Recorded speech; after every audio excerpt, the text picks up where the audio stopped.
see an laboratories in Padua. And he has had a very clever idea, which made me intensely annoyed at the time he thought of it.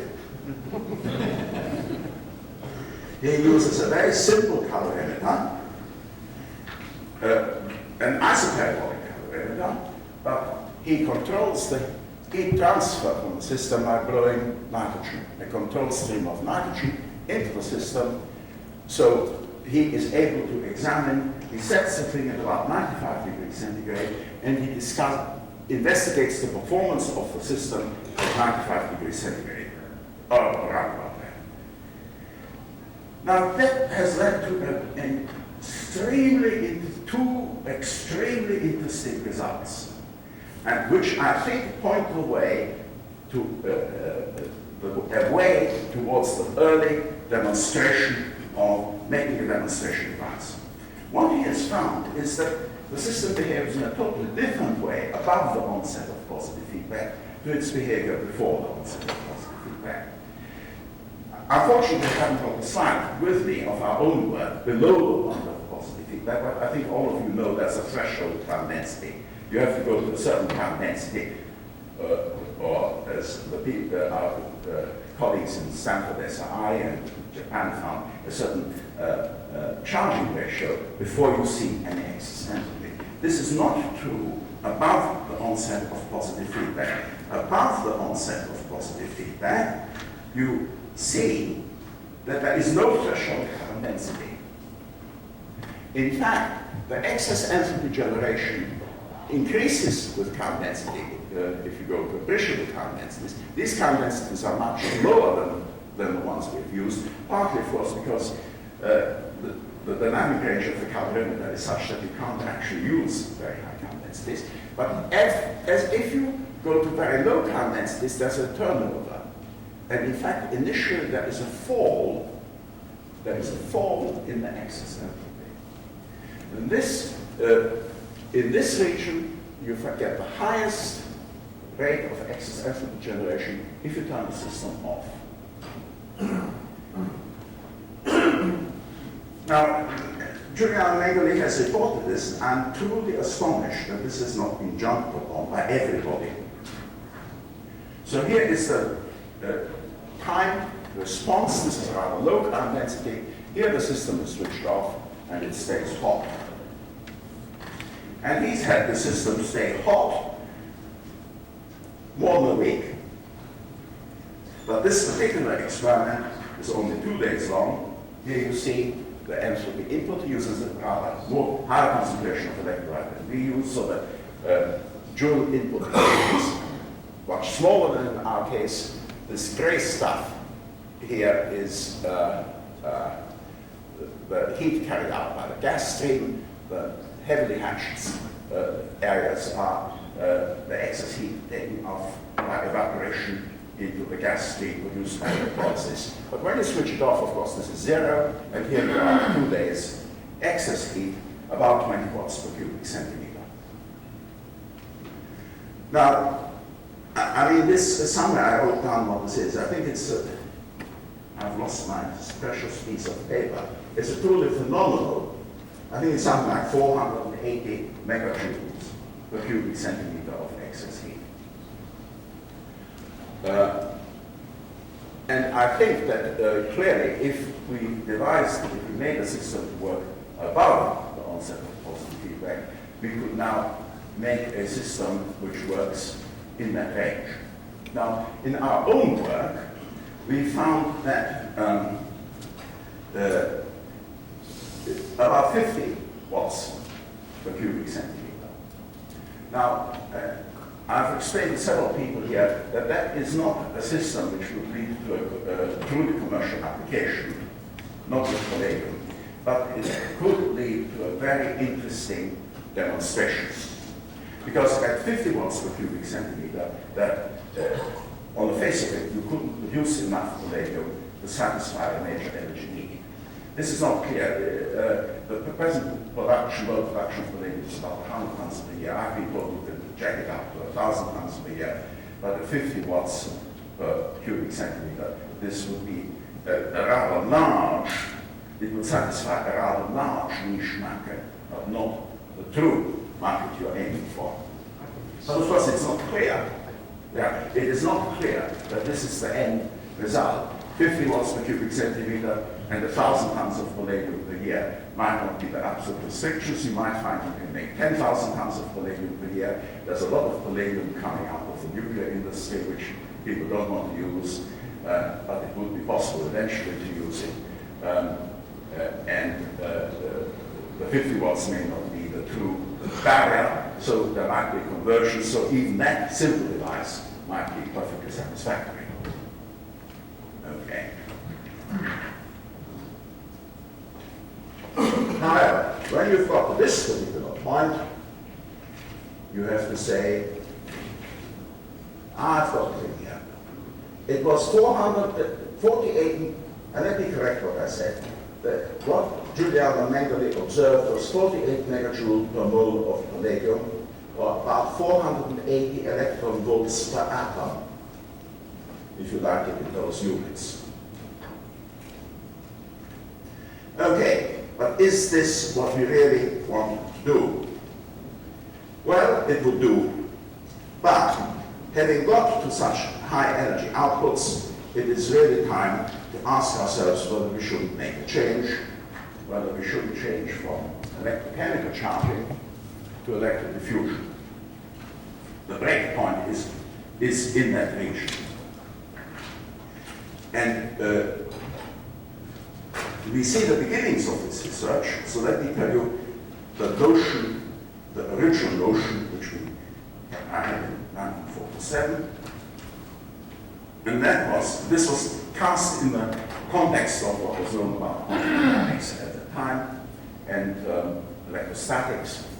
And that is to apply a field along the wire, and then, of course, between adjacent sites you will have an oscillatory potential energy, and you would expect to get some enhancement of the nuclear reaction rate, unless you manage to pile up the neutrons at the end, in which case you would lose an appreciable part of the overall applied potential. And this is really looking at it from the point of view of two particle interactions. But the system isn't like that, as Giuliano Camerata quite correctly pointed out. And we, in fact, ourselves believe, right at the outset, that it forms macroscopic domains. The system forms macroscopic coherent domains. And if this is the incoherent domain, then of course the oscillatory potential energy will be applied. But once we get into the macroscopic domain, then it's not the electric field which matters, but the electric potential. It is very much like the Böhm-Aronoff effect. And that allows you to jack the whole of this domain up into what Ed Storms would call the nuclear active condition. Much easier to do, incidentally, than in electrochemical charging. And with this system, Giuliano Camerata and Emilio Guglielce have reached thermal outputs between 10 and 100 kilowatts per cubic centimeter of a wire actually used. Now that's extremely significant, another very significant figure, because the implementation of this device would be, again, rather straightforward. And at 100 kilowatts per cubic centimeter, you would satisfy all the world's energy needs with the existing production of palladium. So I think we are at a very interesting watershed. I think you probably agree.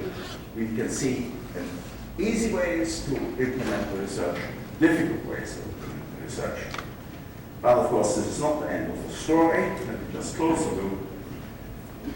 There are all sorts of other phenomena which we really can only interpret in terms of quantum field theory. And then there is this enormous question of, if we think about condensed physics and chemistry, biology, in terms of quantum field theory, then is there a link between classical mechanics and quantum field theory? I have been waiting very patiently for someone to speak about that, because I know that information about parts of the subject exists, but I observe that people are extremely reluctant to say anything about this at all. Thank you.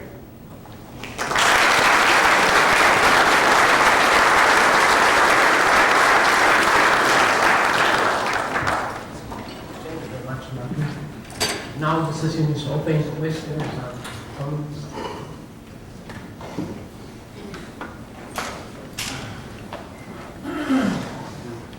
May I ask a question? Would you tell us simply what the difference is between the preparata experiment and many of the other experiments people do in this area? Well, the key difference between Preparata's experiment is that he accepts the fact that the application of an electric field, electric potential, will drive the system into this coherent state. And the other key point, which I should have made as I went along, is that the Bose-Aronoff effect, he calls it the Köhn-Aronoff effect, in Friedrich Alfred Köhn, who found the electrodiffusion in 1929, that the Bose-Aronoff effect confines the deuterium in the lattice.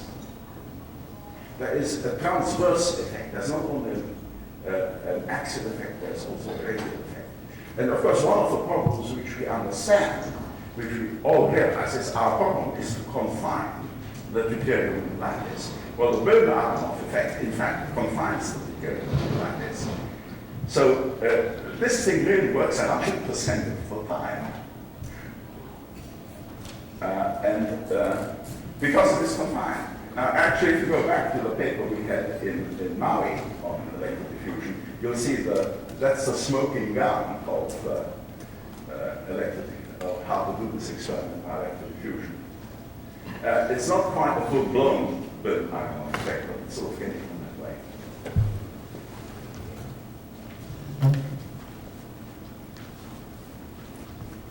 I feel you should never let Martin speak and not challenge him, but I've heard you lecture many times, Martin.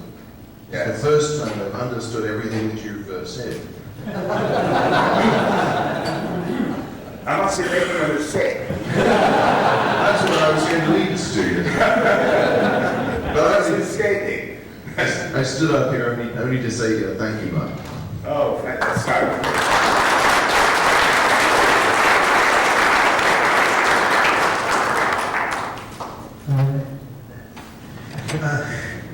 Okay, I want to thank you too, because I have to agree with Mike. I never understood the cell before today, so after all these years of working in the cell, now I know what I'm doing. I understand finally the positive feedback. Jean-Paul, may I say, I didn't understand it either. Oh, now I think I understand why. At first, I thought it was because we were British and not American. I couldn't understand the language. So that was a big deal. Now I can finally understand British people, so I don't know. That's dangerous. They don't want to go to the Euro, so I don't know. The only thing I didn't understand, maybe I completely out, I don't know, it's the fact we have two transfer coefficients. How come you have two and not one? Well, this is really rather simple. You can define a point-by-point heat transfer coefficient. You can do it, where have I called this? You can do a thermal balance. I think I've defined something like 20 different heat transfer coefficients. No, it isn't a continuous function, it's a bifurcated function of heat transfer coefficient. But you can do a balance point by point. This is the very simplest one you can do, point by point. But this is which people like to use, but it is really not a very sensible thing to do, because if you want to define a point by point heat transfer coefficient, you've got to differentiate the temperature time curve. And differentiation of experimental data, of course, increases the value. This slams in this big error which you saw. It's that which causes the error. Now, the other thing you can do is to integrate the data. You know, physical chemists are very fond of integrating differential equations and comparing the integral of the differential equation to the experimental data. And you can do this in two ways. You can do it by backwards integration or forwards integration. And that's another pitfall which I had on the poster yesterday. If you do the forward integration, you cannot really get the true heat transfer coefficient. The only way you can get the true heat transfer coefficient is to do the backward integration. Now you could get out of this by using statistical weighting functions. This is not an absolute restriction, but if you don't want to use statistical weighting functions, then you do the backward integration, and you don't need to use, 1 part in 10,000, what do you want to use complicated analysis for? In 1989, we used nonlinear regression and forward integration and statistical weighting function because we didn't know whether we could short circuit the data analysis. And then come between 1991 and 1992, we said, well, let's simplify the whole thing. Let's deduct it, let's simplify it. And we found that the backward integration procedure will give you a heat transfer coefficient correct to 1 part in 10,000, and you can't really do it better than that. You could do 1 part in 100,000 if you want to, but to do that, you have to calibrate everything much more carefully. Yes, Martin, I wanted to add my congratulations to you for clarifying so many issues. But one I wanted to ask you about, since you're talking about the future, you left the whole field of transmutations out.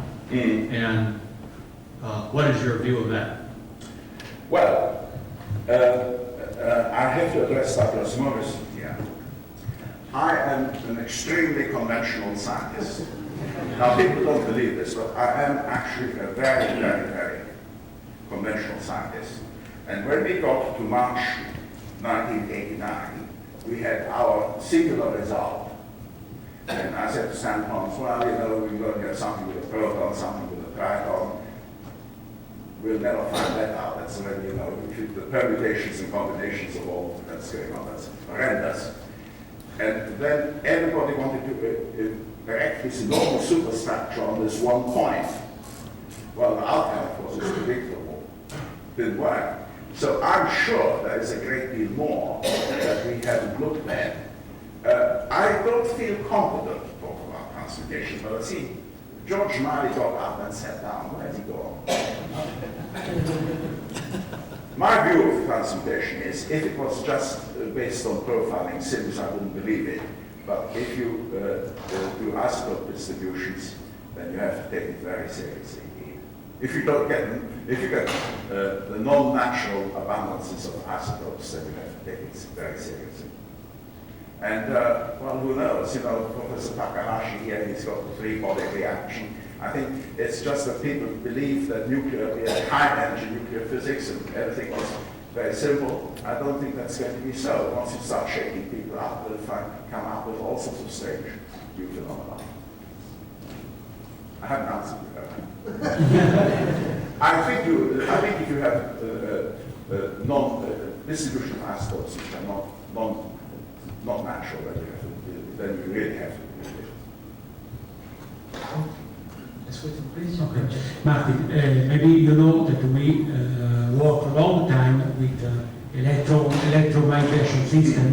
And according to our experience, when we apply some voltage, large voltage, it will be 95% of the chase. That's right. When we apply large voltage along the wire, we increase spontaneous electromigration due to electrolysis. What we get is just the loading of the wire. So the electromigration is not special. If you don't apply the electromigration in some proper condition of the loading, you just get the loading. So the main point is, according to you, when is the right time to apply electromigration? Do you have some special signature? Yes. Okay, so please tell us. No. Why? We are scientists, we have to know. Well, basically, you have a hybrid. You have a hybrid of electrochemical charging and Yes. electric diffusion. And if you don't do that, it won't work. But there are other hybrids. I must say there are other hybrids, and I'm not going to tell you about those.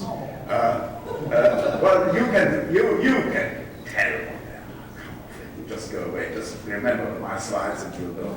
Okay, but But I'm not going to personally tell you what those hybrids are. But let me just give you a word of warning here. Yes. Once you accept that there is something like a Böhm-Baroff effect, then of course the system is sensitive to the geometry.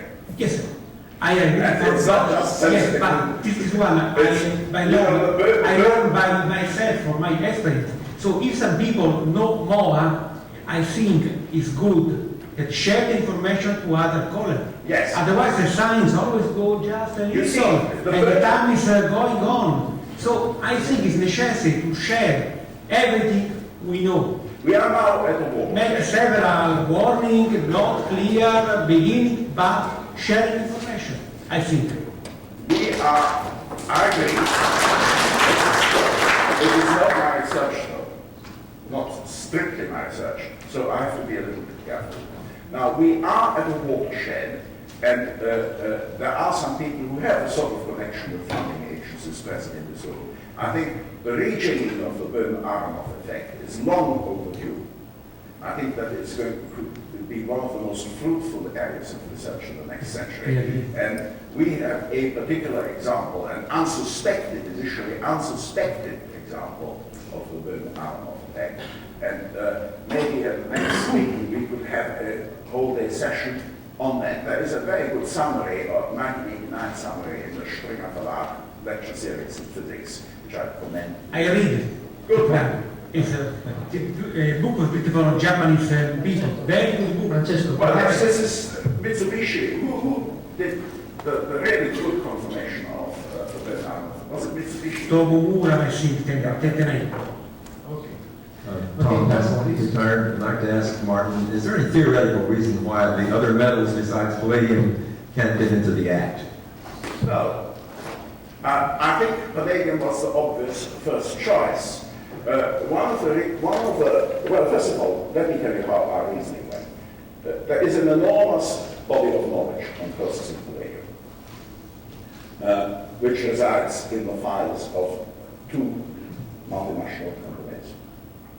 That's one reason. There's much more knowledge about that than some of the other metals.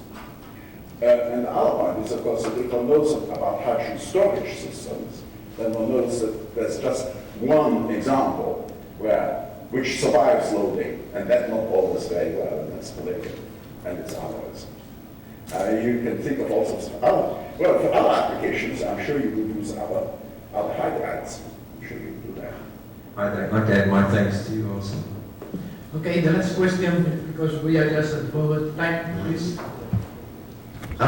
In the experiment where the cell boils dry, it's obviously not conducting electricity anymore because there's no ions in there, but do you think the temperature of the cathode is hotter on the inside or in the interior of the cathode or on the surface? I'm glad you've gone back to that because I was going to raise a point which I'd forgotten. I've shown you our results, 50 watts per cubic centimeter. Mel Miles showed me some results he obtained on another occasion, and he's got a confirmation of what we found. He measured temperatures to a higher level because in the cell, because the thermistors were calibrated to a higher point than our thermistors. And I will tell you that Johnson Matthew did ask us whether there was any evidence that those temperatures had reached 350 degrees centigrade on the inside, because there's a metallurgical transformation of 350 degrees centigrade, and those electrodes have undergone that transformation. So I think they could be pretty hot inside. Thank you. We should say it. Okay, thank you very much.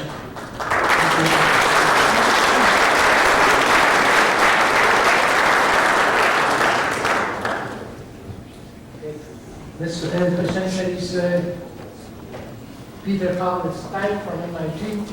He's going to speak about Anomalous, condenser Martin word for Anomalous energy transfer in our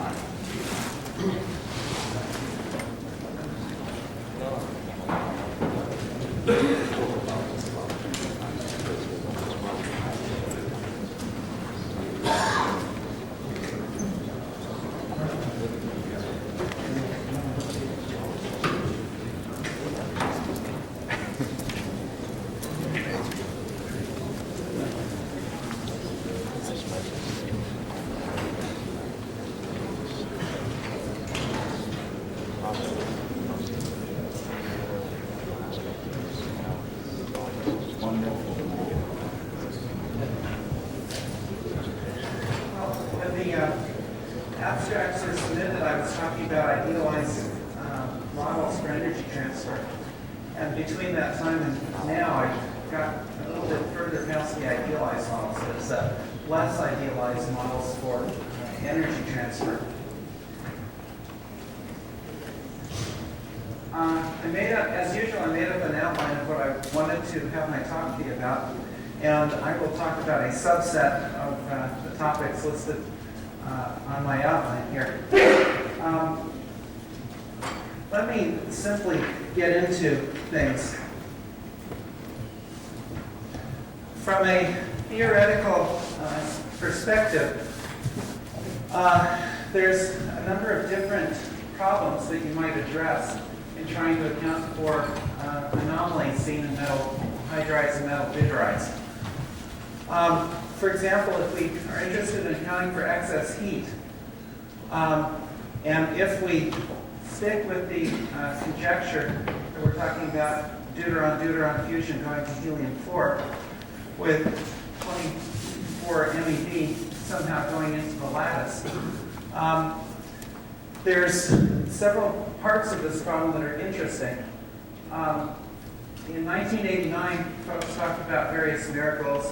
How do you get over the Coulomb barrier? How do you get energy into the lattice? How do you suppress the other mechanisms? Now, from the point of view of folks involved in laser physics, Dicke superradiance is an interesting mechanism for enhancing the rate of coherent processes.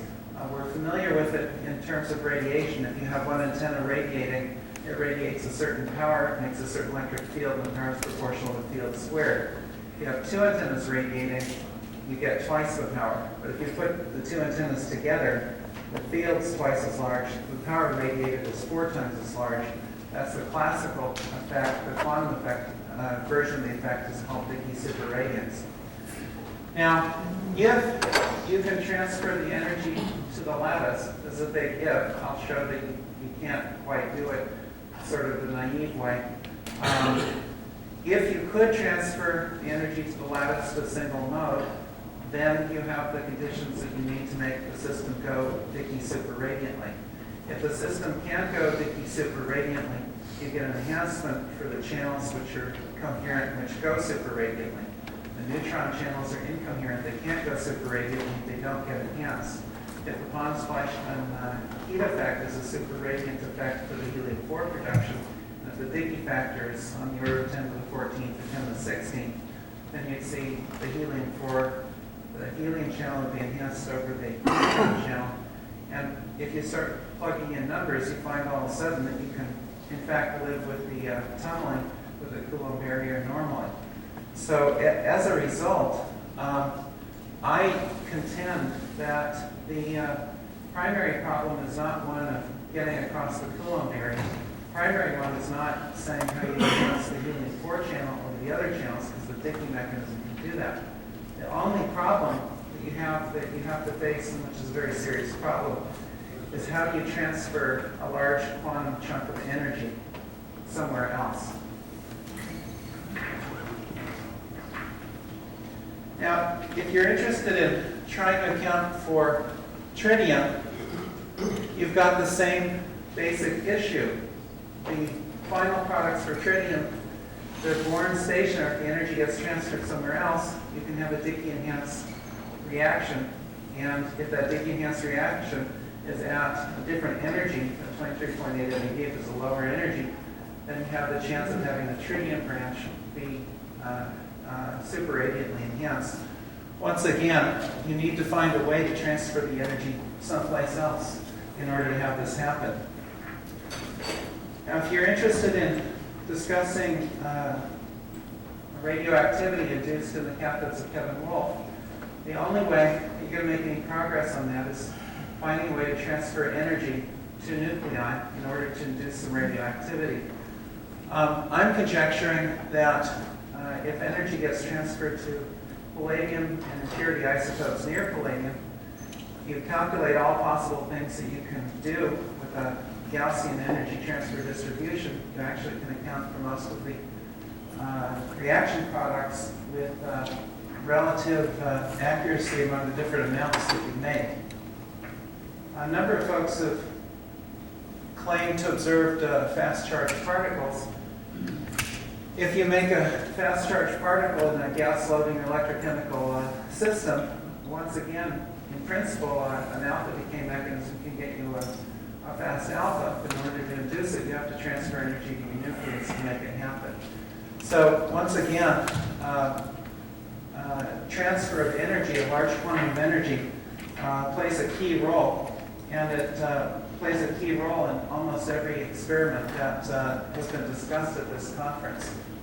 So let me point out that the only, in my personal view, the only topic that from a theoretical point of view, you really need to focus on and understand is, in fact, can you transfer a large chunk of energy from the nuclear scale somewhere else through any mechanism?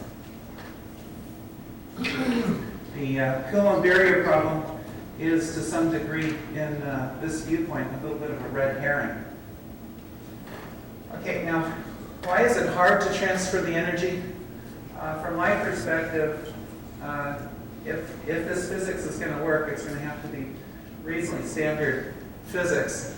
And Fermi's golden rule is going to have to apply. And Fermi's golden rule is, to some degree, and there's lots of different ways to think about it, but in essence, if you can match momentum and if you can match energy at the same time, and you've got a reaction that you hope to go, then you can make something work. The problem with transferring a large chunk of energy to the lattice is you have a large amount of energy, the momentum you have that you can bring to bear on the lattice is very small.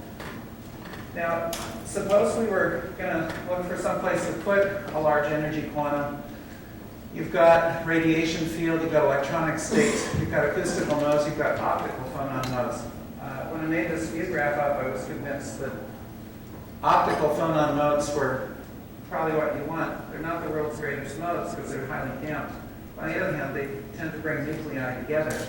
On the other hand, acoustical nodes are very high amplitude, compressed material. That also brings nuclei together, and that may also be, that would also fit in with the framework of the kinds of ideas that I've been looking at. So I went ahead and took these notions maybe 3 or 4 years ago.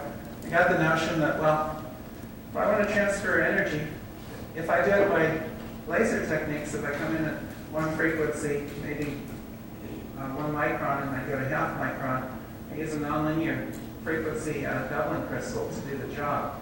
So if I want to change frequency, if I want to go from phonons up to 24 MeV or back and forth, the thought was I should use a high order nonlinearity. Now in the lattice, I need a nonlinearity of order 200 million or more. And if you express the local Coulomb interaction between two nuclei in terms of phonon coordinates, you find that the nonlinearity, in fact, is of that order. A nuclear interaction between atoms, if expressed in terms of phonon coordinates, is highly nonlinear. So I set up to go ahead and calculate energy transfer assuming Coulombic and nuclear interactions. Now, this matrix element, in the case of the phonon nodes, so forth, is a high-dimensional matrix element. You might have 10 to the 10th dimensions. These integrals are hard to work out, and I analyzed harmonic lattice ground state, high-dimensional system, integrate, worked for 6 months, and in the end, my calculation says, sorry, lattice won't take the energy. So I say, add more salt, drag the lattice, calculate another several months, finally get an answer. No, lattice doesn't want the energy. So I try nonlinear lattice, driven nonlinear lattice, strongly nonlinear lattice, and then strongly driven nonlinear lattice. So I've included nonlinearities of order q to the 4th, q to the 6th, large scale nonlinearities doesn't help. The Coulomb interaction between the nuclei, very strong local nonlinearity, doesn't help. Each one of these computations is months, and for those of you who know how many models I've gone through, This might be model 103, 104, 105. I've looked at a lot of models that don't work. I had two brainstorms. One brainstorm, I have all these integrals that are high dimensional, and it's a real headache to try to work them out.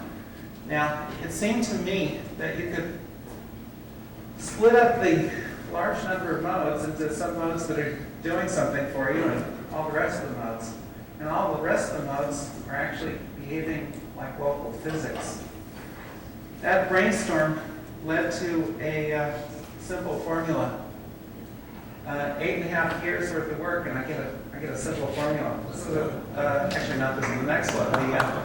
This is the next one. If you split things up either in a local description you work in terms of coordinates of atoms. If you work in terms of a phonon description, you work in terms of phonon modes. So either we can work local problems or we can work global problems. But what happens if the lattice as a whole is vibrating and you are interested in the local physics? If you try to use this, you're stuck. If you try to use this, you end up having integrals that have 10 to the 10th dimensions, and then they're very hard to do. So here is the brainstorm. 8.5 years worth of work and my formula. The basic idea is if you have a phonon mode that's highly excited, you include that contribution especially, and all the other modes go into what amounts to a local coordinate. Now, this is essentially a truism. It is true. On the other hand, it provides a dramatic computational advantage. The physical picture that corresponds to is that the effect of the large number of modes is to add incoherently and take you out to some point away from the equilibrium point. If you have a phononic vibration, that makes the atom move in a certain direction locally. Now, the thing that's interesting about it is this mode might have kilovolt or megavolt excitation, and every atom knows that the lattice has kilovolt or megavolt excitation. And if you could chop up and look finely at the fine structure of what's going on, you find your wave function has a lot of nodes and oscillations and so forth locally. And that, I submit, is extremely interesting. It's more interesting if you view the relative displacement between two nuclei. If you have a phonon mode that drives them together, whereas classically, locally, you only have a small amount of energy involved in the relative motion. If you look at it quantum mechanically, your phonon mode excitation might be 1 MeV. And the vibration, relative vibration between nuclei has to be done correctly to take into account the fact that the mode is so highly excited. These are very interesting problems, and they have not been treated previously. Now, what might you expect to see? If you like, we've got the very first formulation of the problem. You can really start calculating things for real. So the first convenient description of putting the local atom physics on the same footing with the macroscopic vibration. To some degree, we are coupling the microscopic to the macroscopic now. And as far as I know, this is the very first time this route has been explored. You get an enhanced tunneling effect, namely if you're vibrating, the phonons are vibrating and bringing nuclei together. In fact, when they're closer together, on average, there's a little bit less distance, so you get an enhanced tunneling. Maybe 2 or 3 orders of magnitude. We're trying to calculate in an adiabatic approximation now. And it's not the world's biggest effect, but it's interesting. The lattice vibrating, if it brings them together, they can scatter. So there's a lattice-induced recoil effect, and that seems to be 20 or 30 phonons or thereabouts. It's less than 1 electron volt. Nevertheless, it's interesting because it's a signature of direct coupling of the macroscopic lattice phonon mode to the microscopic system. Unfortunately, the formulation gives you no anomalous energy transfer. If you want to transfer 1 MeV, what this model says is that you want to transfer from the local system to the macroscopic system, the phonon mode, it isn't going to go. Depressing, but true. The tunneling effect works something like this. If you're oscillating back and forth, if you're at the equilibrium position, you have one amount of tunneling. If on average you get closer, the tunneling increases. If on average you're further away, the tunneling decreases. Now, to some degree, this plot is the key plot. We can understand it intuitively, but what it is mechanistically that's so interesting and so important is this is a visualization of the coupling between the microscopic and macroscopic. On this axis is Q, which is the macroscopic variable amplitude, of course having to do with the macroscopic variable. This is the microscopic response. Let me discuss a little bit my second brainstorm. The thing that was interesting about this formulation is it told me not only that what I was trying to do wasn't going to work, but it told me why it wasn't going to work. If I try to couple fusion energy to the harmonic lattice, the coupling that I just showed, which was the enhanced tunneling effect, was low order in the phonon coordinate. The coupling's low order, you can't transfer the energy. And that's simple. There's a mismatch between the momentum that you can induce into the phonon mode and the energy you'd like to transfer. So the thing that's interesting about this is knowing why it won't work tells you what you have to do to make it work. And what you have to do is you have to find something where the lattice can couple with low order to some other process that's high energy. So this is the second of the brainstorms. The basic idea then is if you have a fusion event or some other event with low order coupling to a highly excited and delocalized phonon mode, or more generally speaking, if you have another mode that you're interested in, any other mode, if you have low order coupling, for example, to a recoil effect or some mismatched energy, low order coupling in Q but high energy dissipated system, then this together is really, really, really interesting. Okay, discussion, key issues. Well, this is sort of what I just said. The nice thing about it is that this model, and what I just said, is like other standard models. It fits within, it can be formulated in terms of line shape theory. Namely, if your fusion is trying to couple to lattice vibrations of low order, there's some line width associated with it. And you can view the theory as saying very far off resonance, 24 MeV off resonance, you in fact have a response. You've got to calculate the response, show that you've got a response, and prove it. But in this case, there is a mechanism that gives you a response. You can use standard mechanisms to evaluate it. And it gives you a variety of effects. For example, your generic mechanism would be something where you put energy in, you couple energy to a lattice at second order. So this is, if you like, it's a virtual state. And you get your final product plus whatever else has happened. It's a two-step. Something happens over here. It couples the lattice and makes something else happen over here.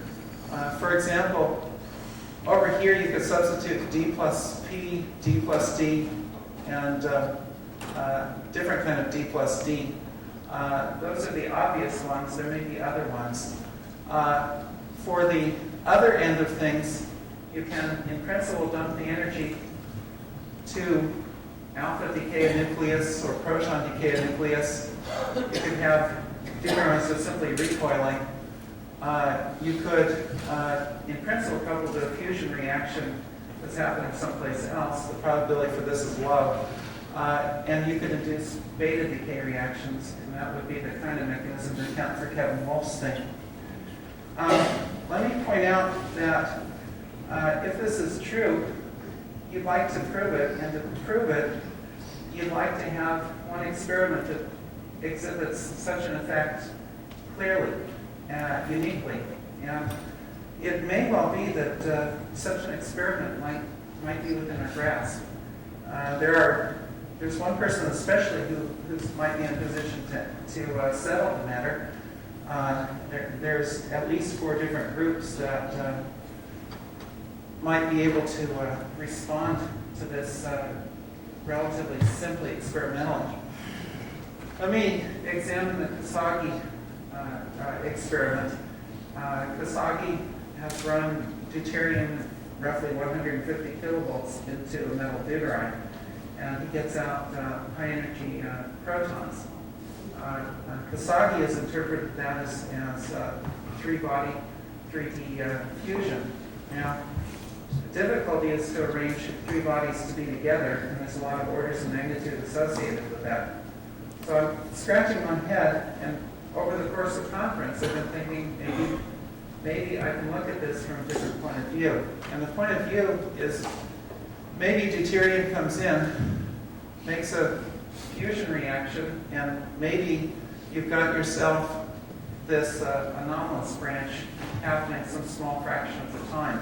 So you have 23.8 MeV, and maybe the second order mechanism cuts in sometimes when the lattice is highly excited. What governs that? Who knows? Kasagi sees 15 MeV protons on occasion. So whatever is needed to happen, perhaps is happening in the experiment. Now, if the energy gets transferred to palladium, and the mechanism for that is associated with your photon mode vibration, you have 2 palladiums nearby that move towards one another. The Coulomb repulsion between one palladium nucleus and a proton inside, or in fact a neutron inside the other nucleus, is exactly the kind of low-order coupling in Q that you need to satisfy the constraints of the mechanism. So as a result, you've got the possibility of ejecting a proton. Now, palladium has a distribution of isotopes, and you get a range of proton energies, which Bill Collis calculated for me kindly, and made me promise I would reference it for having done so. The code's really handy. You get a distribution of final state proton energies between 13 and 16 MeV. This is for palladium. This proton energy, mean energy would correspond to some neutrons coming out of a slightly lower yield ratio at slightly lower energy. But the energy at which the protons come out of this mechanism turns out to be dependent on the host metal. So if you did it in one metal, you did another metal, you're going to get a shift in the mean energy. It's an experiment that's a doable experiment, has an interpretation. The neutron emission is also very interesting because you get lines, you get discrete energies. You also get a yield that has something to do with the fraction natural abundance of the isotopes from which they come. So if you could look for the chase after the neutron emission that needs to correspond to this, if you could resolve the lines, you would have a proof without the possibility of contradiction as to mechanism of having proven a non-local energy transfer effect. So this is my conjecture. I'm nearly out of time, but I'm also nearly done. In terms of excess heat, I'm conjecturing further that the recoil mechanisms are a dominant way to dump energy. And in our laboratory, we think we've seen some recoil events maybe in vanadium deuteride. Tom Plater talked about the recoil charge emission type effect. One I'm fine.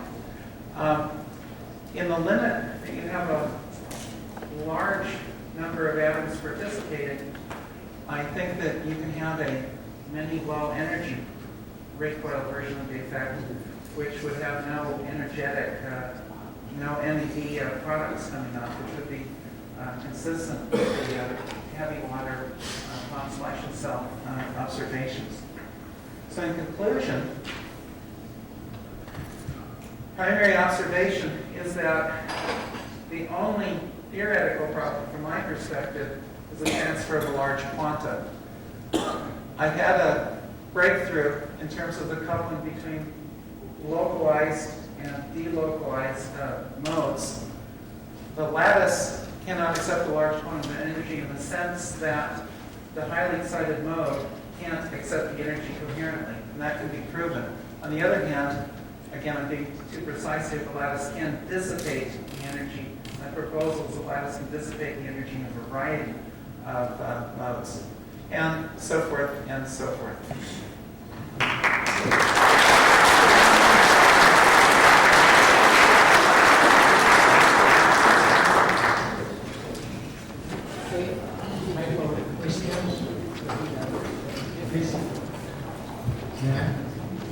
Yeah, thank you for nice interpretation for our experiment, but I still have a difficulty to understand how such a large energy can be transferred to the lattice. But anyway, it's just my understanding. But anyway, can you tell us, for example, what kind of ratio? You can calculate the ratio. What kind of proton, for example, high energy proton, can we observe in our experiment? Yeah, Bill Collins gave me the... Because our ratio is something like 10 to minus 7 or minus 7 or something. I think I can. I think I can help out with that. I have not done it yet, but I know how to go about doing it. I would like to work with you on this problem. You quite correctly said that the main problem is how to transfer a large quantum chunk of energy to the lattice. But you have not said what the real problem is. The large quantum chunk of energy is a gamma of about 24 million electron volts. And what we want to do is to spread it out into many phonons over many palladium atoms inside the lattice. And the size of the cube is something like 4 angstroms. And this takes time. Now, the gamma is produced in something like 10 to the minus 20 seconds. If you want a reasonable number of palladium atoms, it takes about 1,000, which means that you have to, it takes a time of 10 to the minus 15 seconds to do this. Now, you cannot have energy or information traveling faster than the velocity of light. And there's a factor of at least 10 to the 5 difference, which is not explained in any of this work. Yeah, you raised an interesting and relevant point. Let me refer to this model as the Morrison model. If, in fact, you bring two deuterons together, and according to Morrison, make E2 gamma at 10 to the minus 7, Q 10 to the minus 7 efficiency.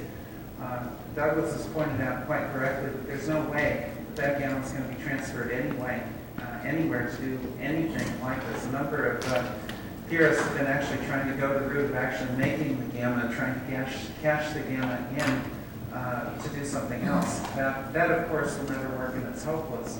And because the gamma energies are continuous, they form a continuum, then the Heisenberg arguments that Morrison's given are completely correct, and you can't do it. So the problem with the argument is the initial assumption that you make the gamma and transfer the energy via the gamma. And if you go that way, you're never going to do it. So your initial ansatz is busted. The energy transfer, the mode transfer, the coupling mechanism I'm talking about is direct nuclear to phonon coupling. And the problem that I have formulated directly in terms of nuclear interactions in terms of phonon coordinates. You haven't talked of times yet. What's the time that's involved? The time argument also is very interesting. The argument that the Heisenberg analysis requires a continuum. For example, if you have a continuum of states that your primary coupling is to, for example, if you're making a gamma, you have a continuum of states. So you have a delta E, delta T Heisenberg argument, which is rigorous and solved in the case of continuum. In the case of the lattice, you have discrete states.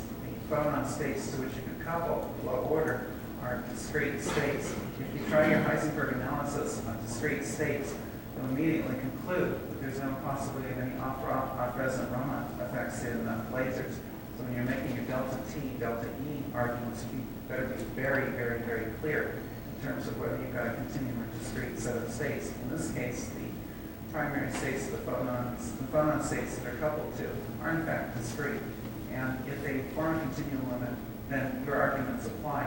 They're discrete, and your arguments are just simply irrelevant. It's irrelevant how long it takes when you couple the first order to a discrete set of states. You still haven't talked of time. You have a quantum which is almost point-like, and you want to take many elements of the lattice, and this is just not possible. It's the single quantum state. Okay, please. Yeah, I think a comment on Douglas's comment. It is known that in the case of excitons and solids. Yeah, clear. It's good. Okay, all right. Well, I'll ask the question. Are there any temperature effects that you've included? In particular, have you considered the low temperature limit to your theory? Well, of course, there are temperature effects, and there's temperature effects in terms of tunneling, the local physics of deuteron and protons or something in their local cells. The separation between the nuclei and average increases with temperature. There's vibrational, vibrations increase with temperature, and those effects come in primarily in terms of enhancing the base tunneling rate as a function of temperature. So at low temperature, though, for example, in the extreme low temperature case, would you predict anything? Would you see anything? If there's not a highly excited, non-thermally excited phonon that couples the nuclei, then there's no physics whatsoever. So in other words, you're looking at basically a cooler version of a hot form of reaction. No, if it's hot, it's not going to work. It's got to be highly excited, highly non-thermal. You know, KEV to MEV excitation of phonon modes to make any of this physics begin to work. If it's thermally excited, even hot thermally excited modes, there's no prayer it's going to work. Okay, well, I think I can talk to you. Okay. Please. McKibben, X-Loss columnist. An issue for, I've published data indicating that there exist particles that are unknown. Upon disintegration of this, you have a potent catalyst. And if these particles are joined by catalysts, this whole argument is irrelevant.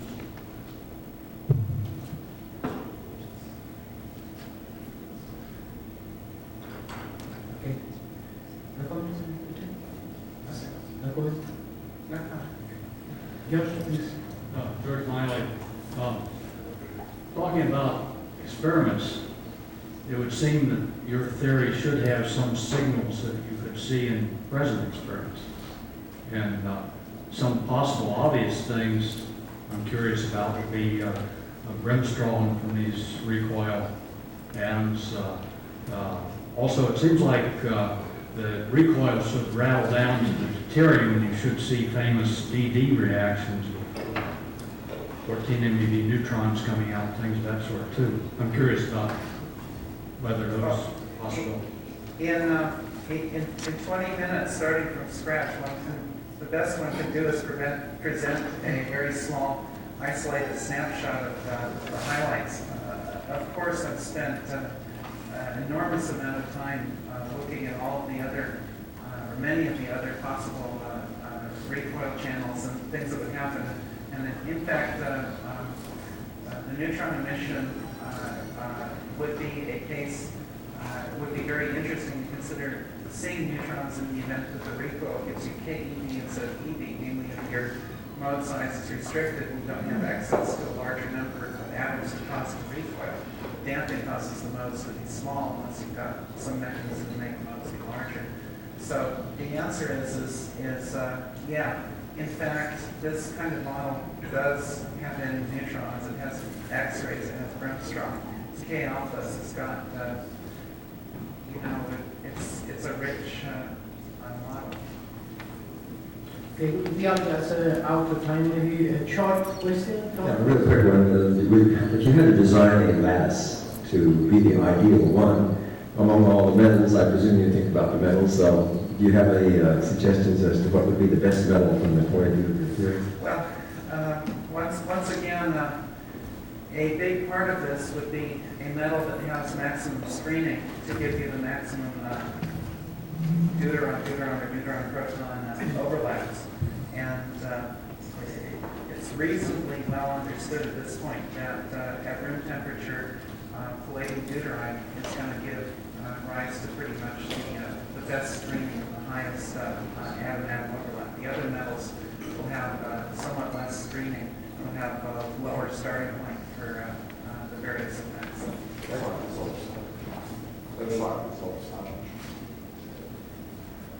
This one, please.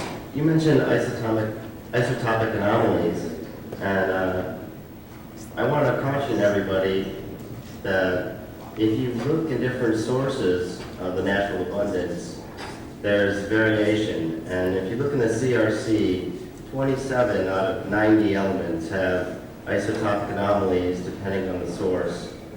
And so check it out, be very careful about it. Let me point out that the anomalies that I look at, like Kevin Wolf data, are radioactive short half-life anomalies. It's harder for those to appear in natural sources of material. Thank you. The last one? Yeah. Final Yes, the comment? last. Yeah, short comment. I think you have to distinguish two Kazaki experiments because many of the audience might think what you're talking about is the one he talked about Right. yesterday or the day before yesterday. Those are two completely different experiments. There are two different, completely different significance. Yeah, I And I appreciate think your comment. I did not make that clear in my talk. Kasagi presented at the last two conferences just absolutely astonishing results of the emission of high energy protons, which he did not present at this meeting. So Kim is exactly right. Two distinct Kasagi experiments. I'm talking about. Fortunately, Dr. Scopini from PISA will not be able to present his talk at the allotted time, and the alternative, the standby Professor Biget will fill that time slot with the presentation that's printed in the booklet. So we begin with a presentation by Professor Hora from the University of New South Wales. The title is Nuclear Shell Magnetic Magic Numbers Agree with Measured Transmutation in Low Energy Reactions. Professor Hora.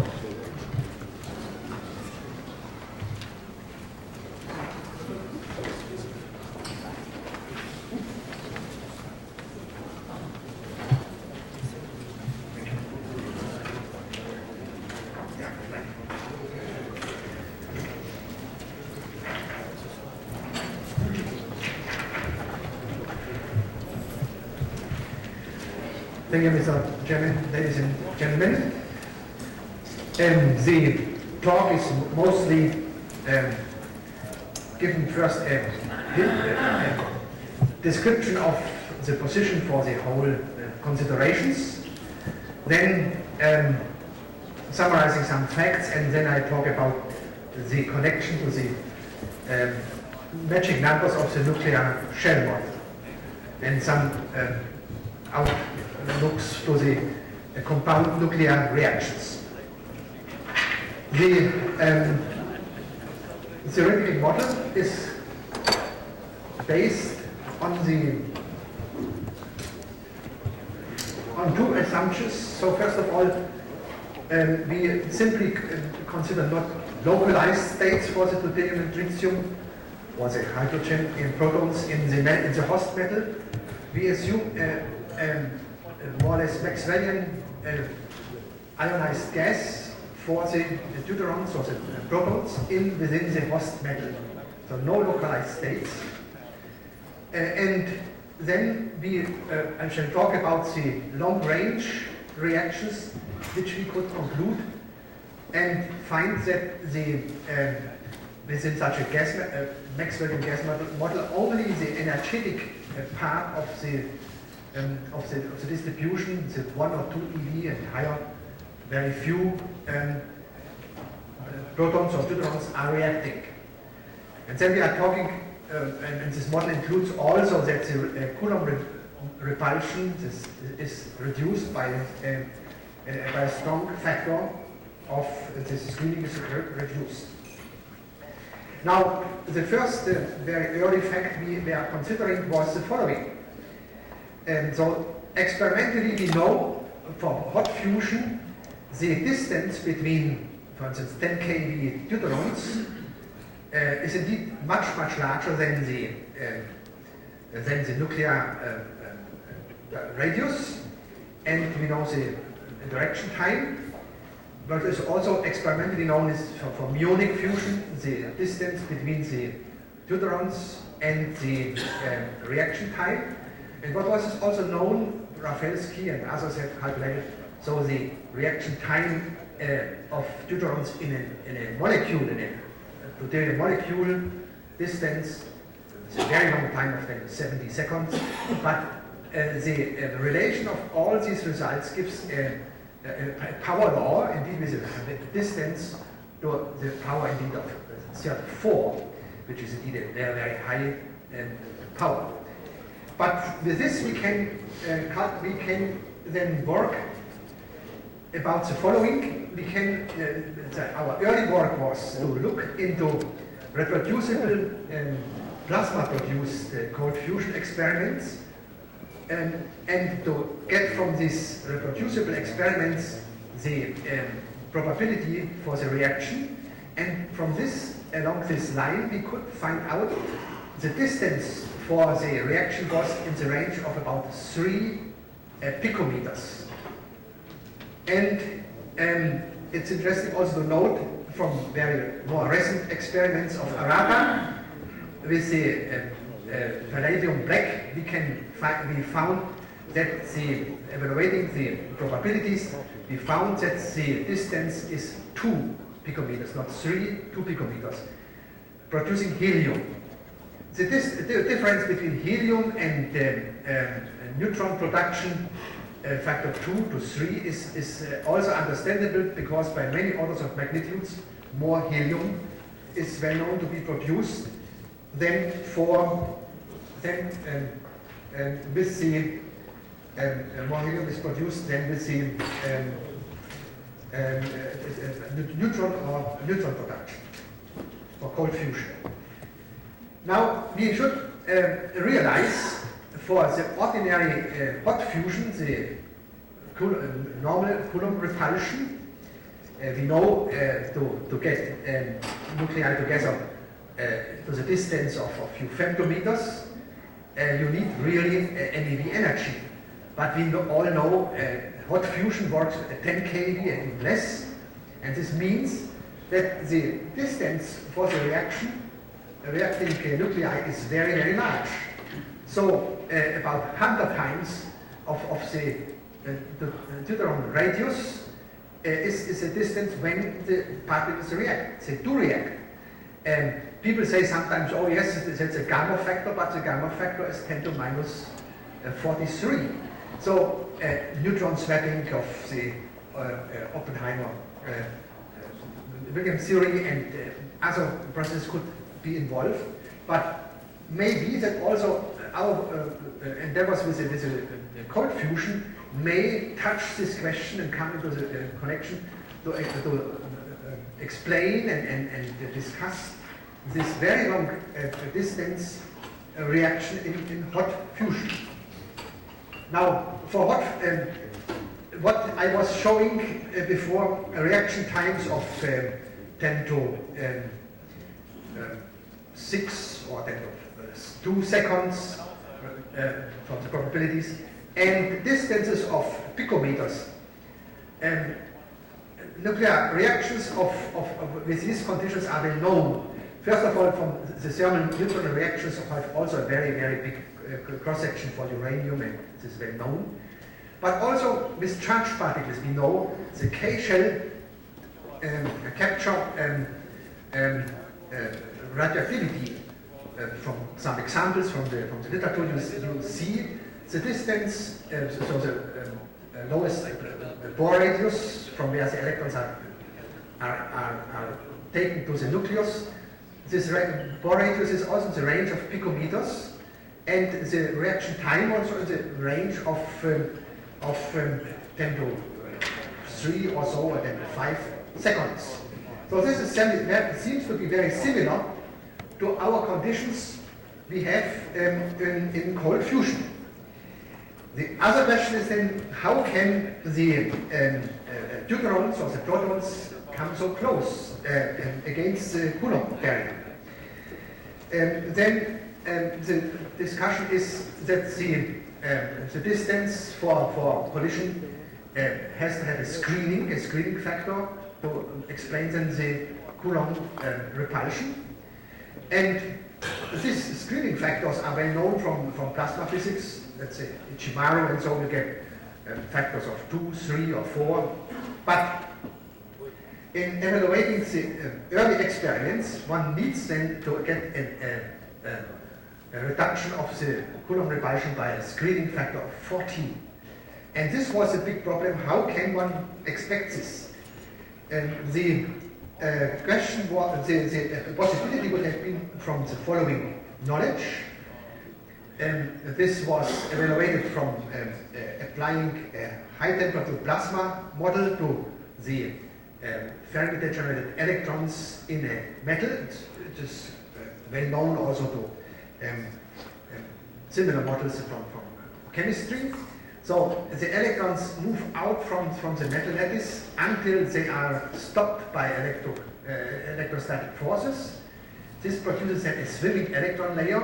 Indeed, this is then corresponding with the exit potential, and what could be seen is also that the surface tension in metals could well be explained, so to say, with an effective Debye Fermi energy defined Debye lengths, and then the numbers of the surface tension in metals was then agreeing with this. But we know all clean metal surfaces have an electron layer.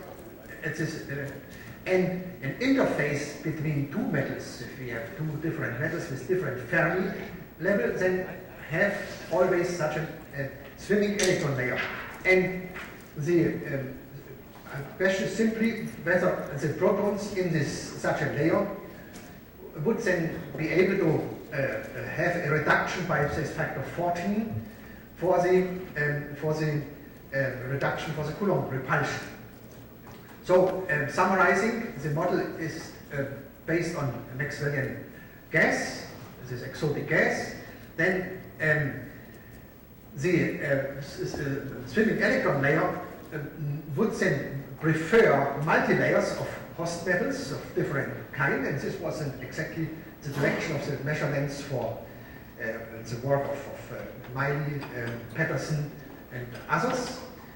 And the quantitative theory gave distances for the reaction of few picometers, screening of 14, and it was very important, only the Maxwellian fast electrons, fast deuterons or protons, so more than 1 eV can react. This is also an agreement then with uncertainty relation.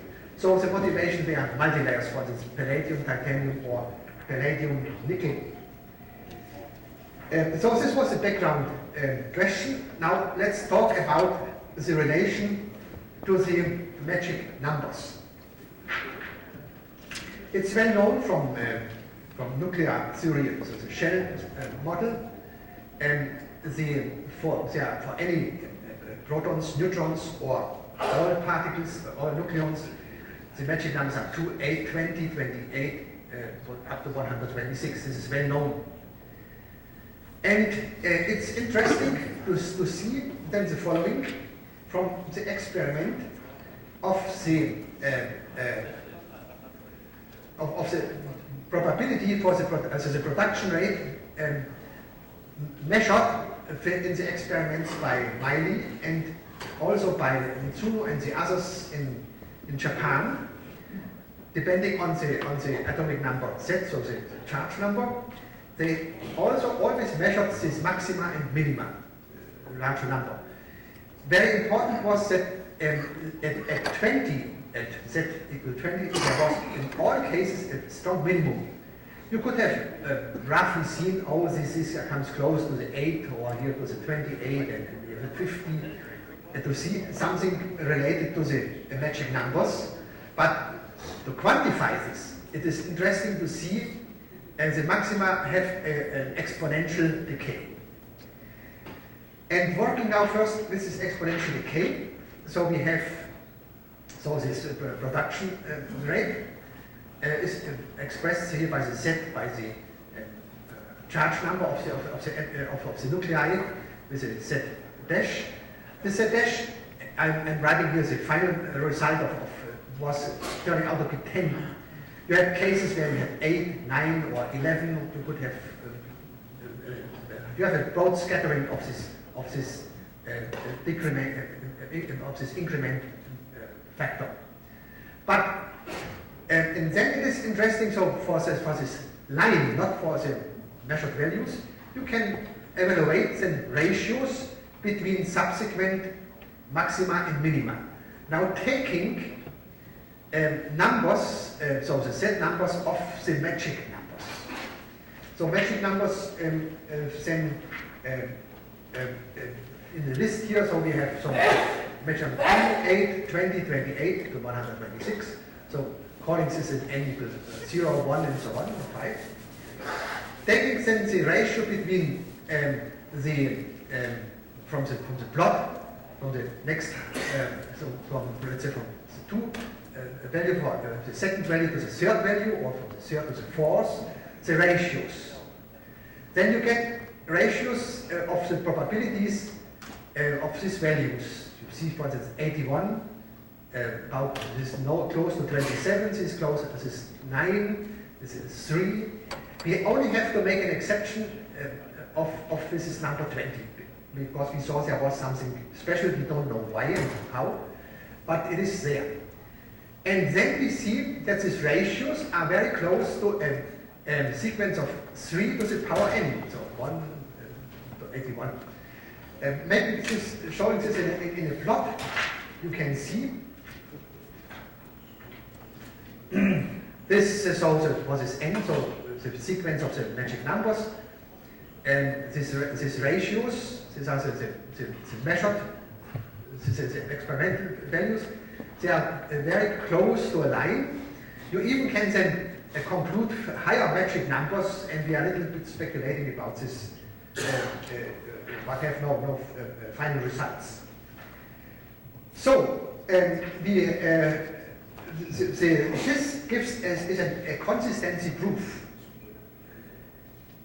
The experimentalists in Sapporo or George Miley could not at all have any feeling why these experiments fulfill such an exponential decay fitting with Z equal 10, such a relation well known to the magic numbers.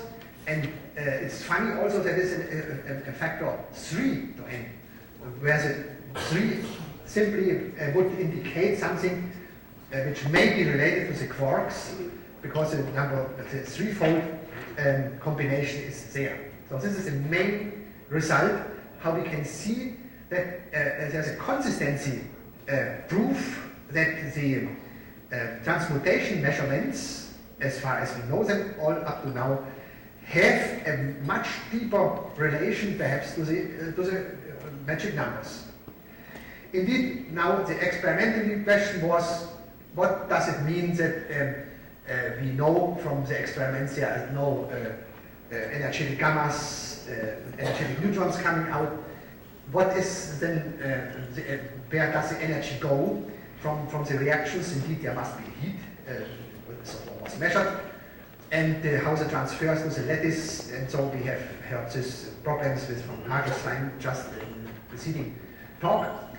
Soft X-rays were once measured by Dufour, but even this is he told me, is a question which is not fully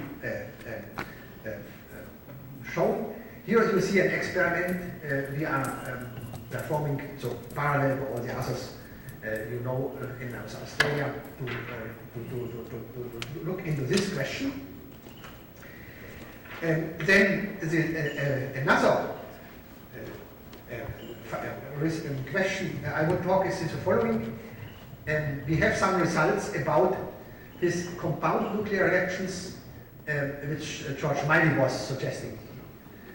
To understand why heavy nuclei would be produced, are being produced in the transmutation, George Miley was suggesting some very heavy nuclei are produced in some intermediary state. This would be endothermic, but if they split them finally into the interesting other nuclei, altogether there can be an exothermal result.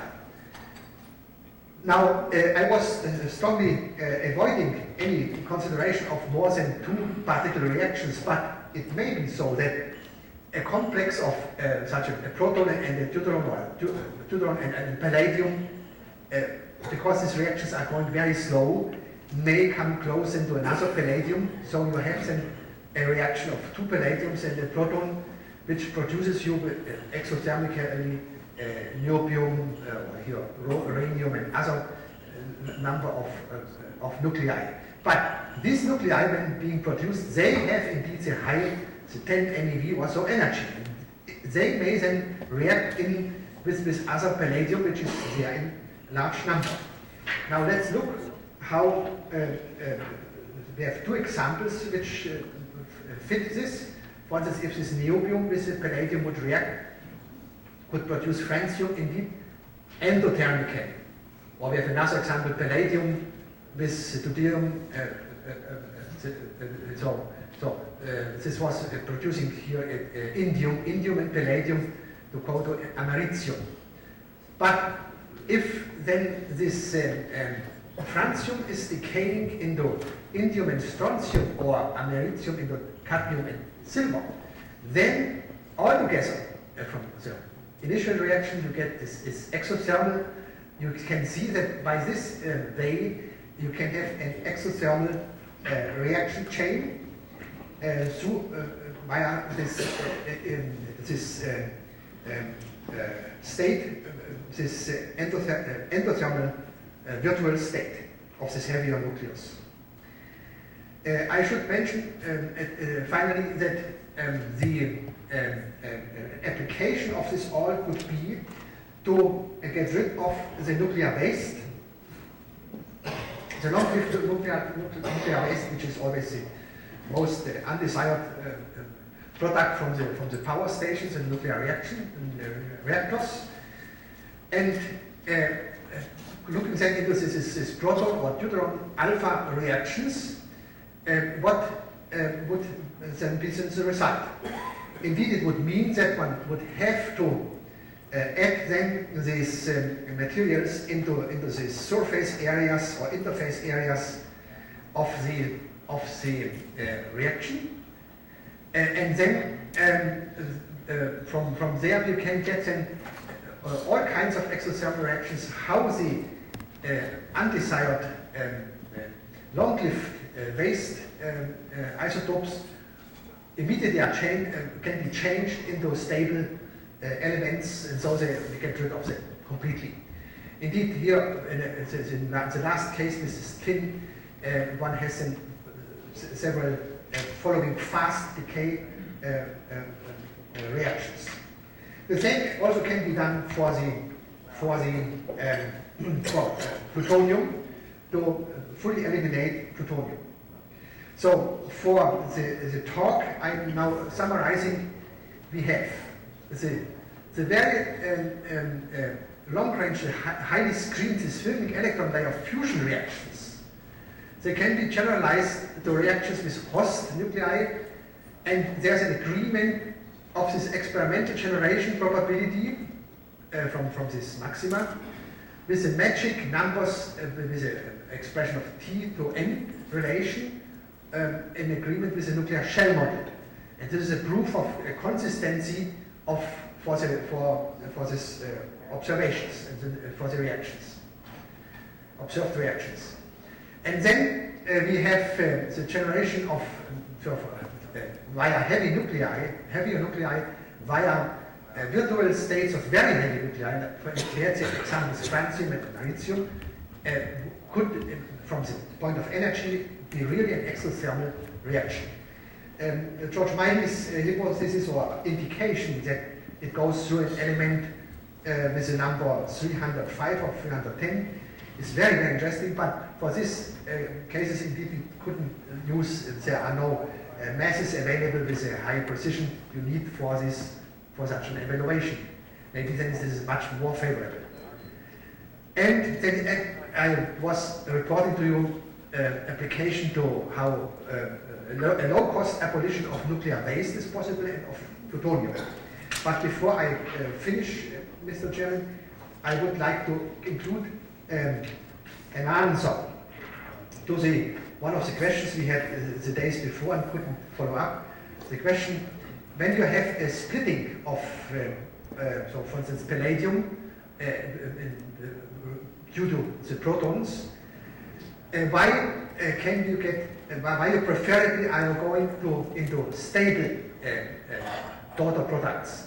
You can see this, for instance, from the example, if such a palladium proton goes into selenium, aluminium, this goes into stable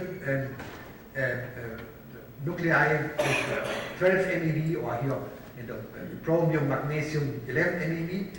But if you make a selection to go, for instance, in the chromium and this magnesium is unstable, but then you get a much remarkably lower reaction energy. Since all these reactions are going relatively slow, in a slow way, then we can conclude that during this reaction, compared to the fast fission of uranium or so, the reaction has enough time to select from the different branches the most energetic one, and they go to the stable nuclei. This was the conclusion we had to understand why the reaction products at these transmutations are stable nuclei. I think the Japanese have observed an unstable radioactive platinum being produced, but this was an exception. Just to answer the question, why are the products not radioactive, or respectively, where is the energy going? Thank you very much.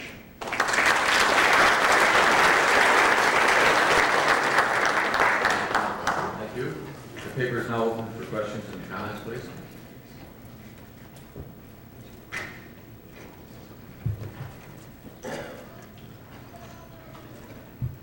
One point which I didn't get in your, what is your argument to eliminate the long-lived isotopes? Yeah, this is a question of application. So apart from the theoretical questions, we were speculating, because the other authors involved in the paper, we were talking how this could be used for the elimination of, and then indeed you would have to add them into these thin layers by all kinds of methods, and indeed it would mean that you have the big factories to work with these tons of material, but it would be a low cost and perhaps a solution to do this instead of vitrification or something. Oh, that would be much better. Yeah. Number two, please. Did you do an isospin selection analysis of these reactions? The channel, K channels of the compound nuclei? No. Indeed, an indication is the following. The minima, but this was first observed by Dr. Craven, or mentioned, from this plot with the maxima. The minima are related mostly to nuclei which have a very high spin, so they are very non-spherical, ellipsoidal. This is just an observation. Any discussion or evaluation has not been done from my side. Thank you. I'd like to make a little comment. It's interesting that the elements that have only one stable isotope are all fermions. They're all fractional spin. Comment. Yeah, that's good. Yeah, that's important. My question is, I read the results of the transmutation experiments by Professor Meyer, and I think that there are gradients of reaction. There are gradients, concentration gradients of reaction products moving from the interfaces. It seems to be in accordance with the presence of this winning electron layer.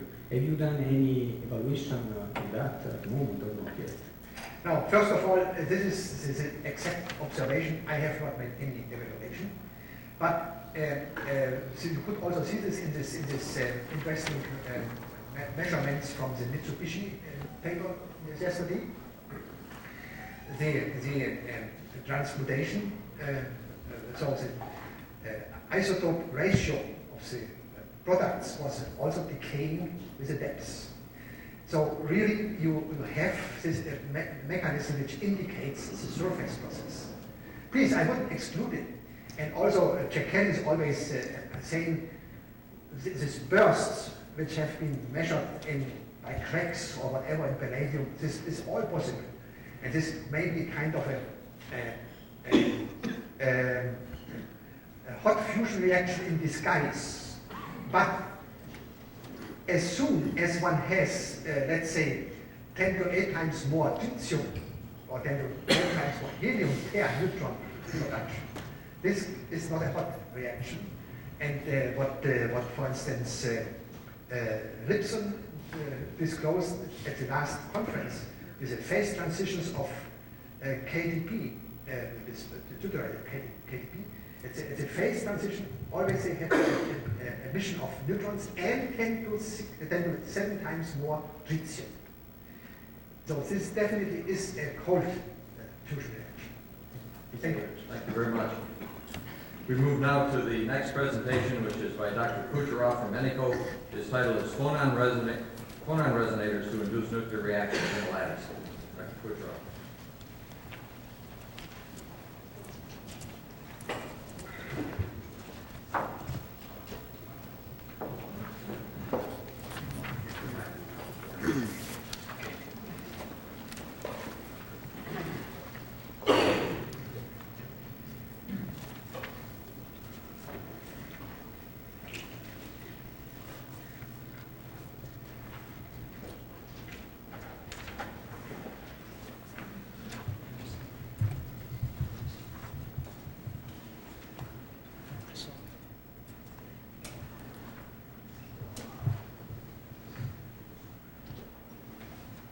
Yan Kucherov, N-console CPU.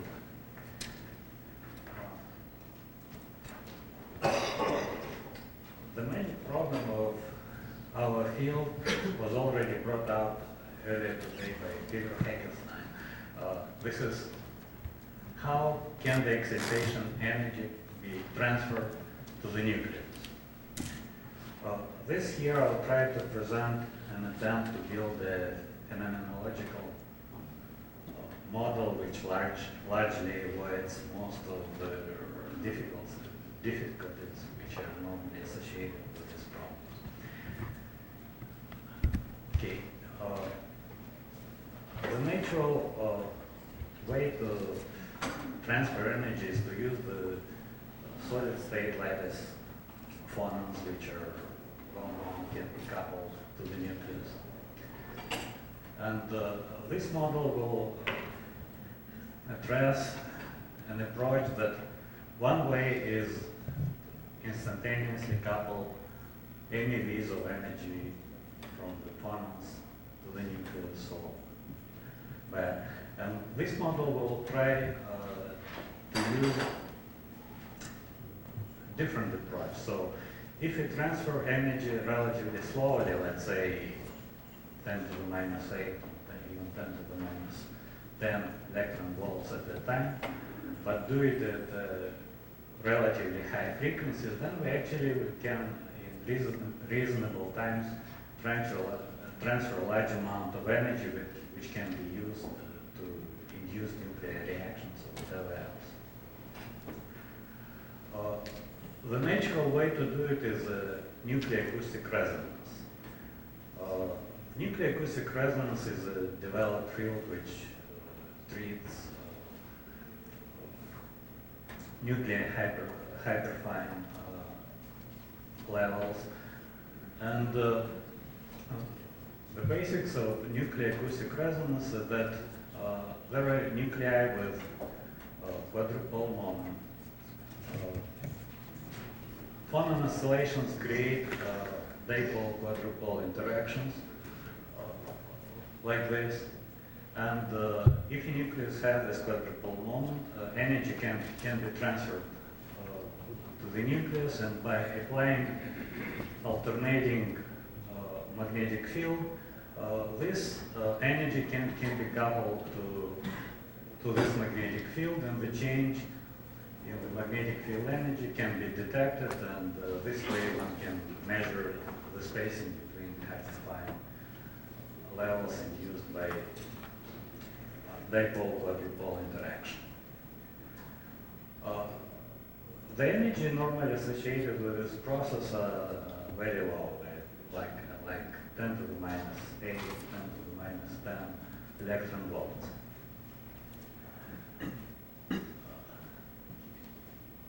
Okay, here is the list of the stable, something except uranium maybe, nuclei which do have quadrupole moment, and normally nuclei with a spin more than unity do have this quadrupole moment. And most of the radioactive material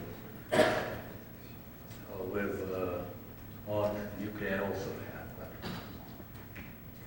quadrupole. The representation of the nuclear quadrupole is a rotating ellipsoid, and of course it's a tensor, and electric field gradient here is also a tensor, so for simplicity I'm assuming axial symmetry in all these models, just not to drag lots of quantities.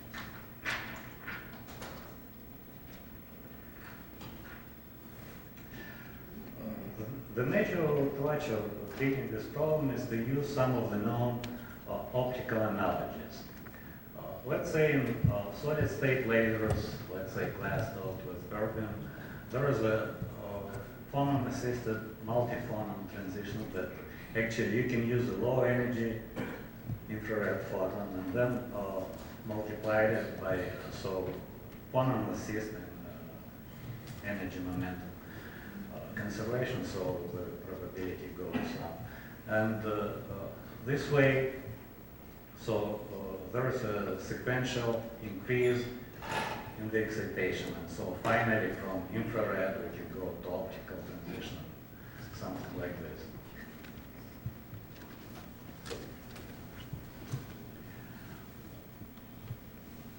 Another treatment which can be borrowed from optical analogies is Anderson's localization theory.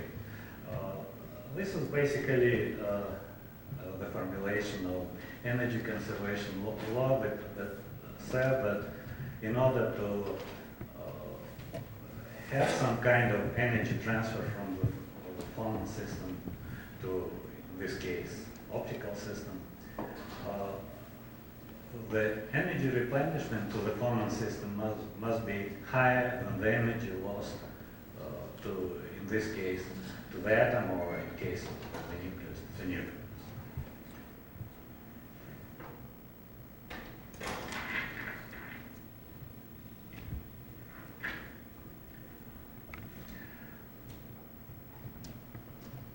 In reality, of course, nuclear levels do not resemble optical levels. Here is the diagram of radiative nuclear transitions for, as an example, for palladium and gold. So the first excited level is roughly 280 kilovolts, and of course there is no way to push by one energy transfer from the ground level nucleus to the excited level. The purpose of showing this diagram is that there are various kinds of nuclear transitions, and with red, pure quadrupole transition analogy, and with blue, mixed transition. So this is a problem with this model. So some of the transitions are coupled to magnetic quantum numbers. So this blue transitions indicate that quadrupole transitions are associated sometimes with magnetic transitions.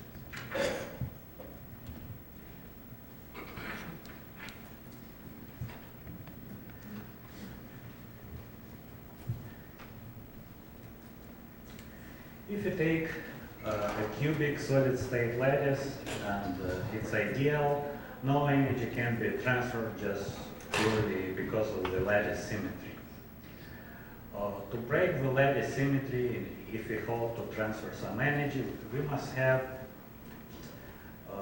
a vacancy. So vacancy breaks lattice symmetry and gives the hope of energy transfer. In case of nuclear acoustic resonance, this effect is known, and more than that, for tantalum hydride, the line shape of nuclear acoustic resonance strongly depends on the existence of stable charge vacancies. So far, this effect is considered anomalous and not completely explained. So this here is an attempt to use this effect and amplify and try to amplify it in order to obtain large energy transfer.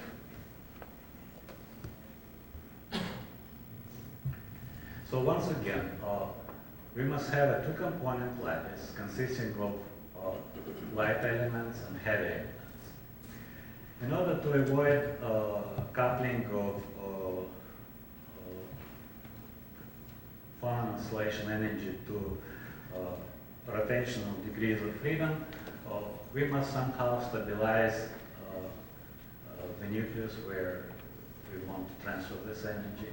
And once again, as all the nuclei which have quadrupole moment have spins, application of DC magnetic field basically does the job, and calculated values for this magnetic field are relatively low. So to avoid magnetic decoupling, we need a DC magnetic field of pure stat moment.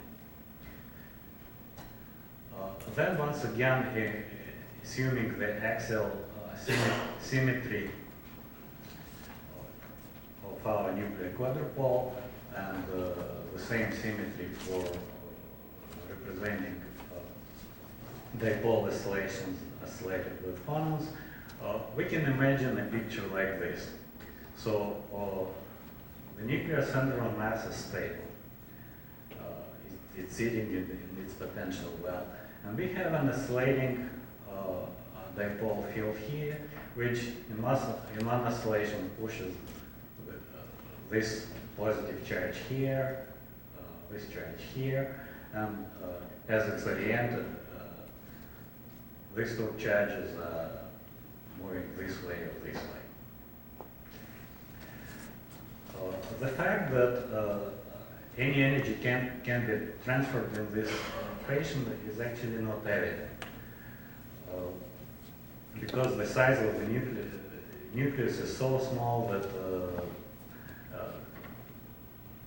the coupling is, once again, the change of let's say, by default we can't go above the melting point of the metal, so by default we have a fraction of electron volt oscillation of energy here, and this energy should affect something to the size of 10 to the minus 13 centimeters, which is apparently not evident.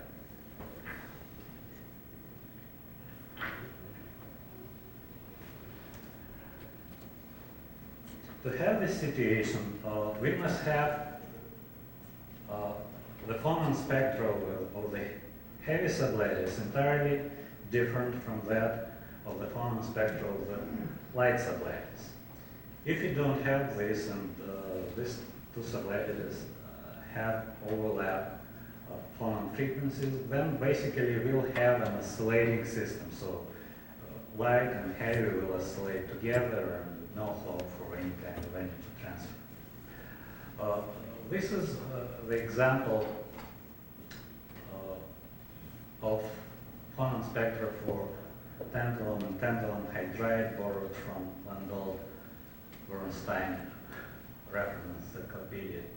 So we can see that the cutoff of phonon energy for tantalum is somewhere around 5 terahertz, and for tantalum hydride it's much higher, it's at least 10 terahertz. So we don't have an overlap. From here we also can see that basically the frequency of phonons for this system basically doesn't depend on the hydrogen concentration of the metal, which is rather relatively strange. The known experiments with neutron scattering show that even when this ratio is 10 to the minus 3, the frequency is still the same.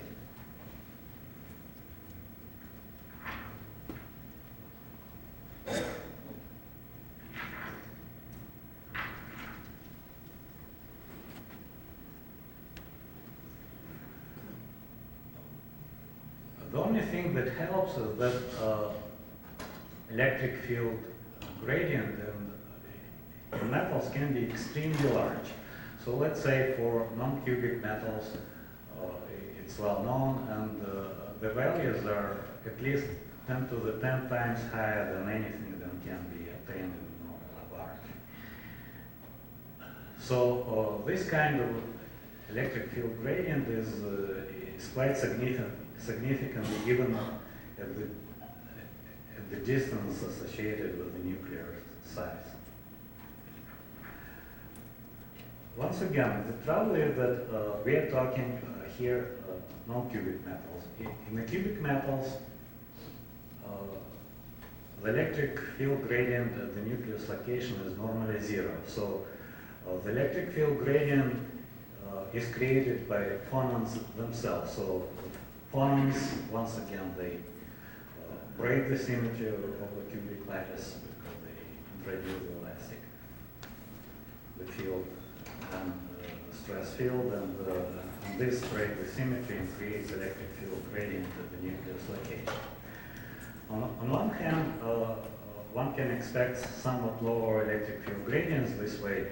On the other hand, it eliminates the problem of dragging the nucleus because of this electric field gradient, because if it's non-cubic, there is a drag associated with non-zero electric field gradient.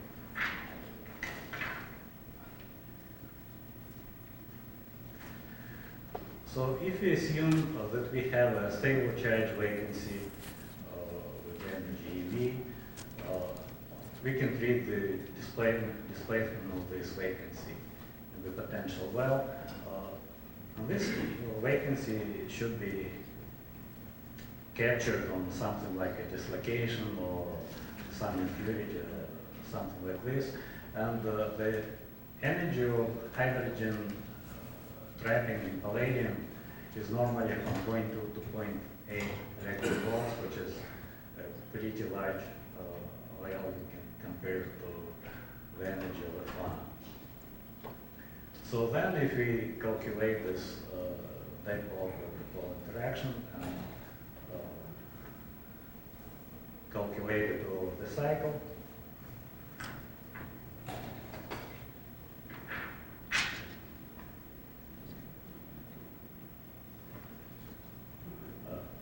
for this specific combination, we have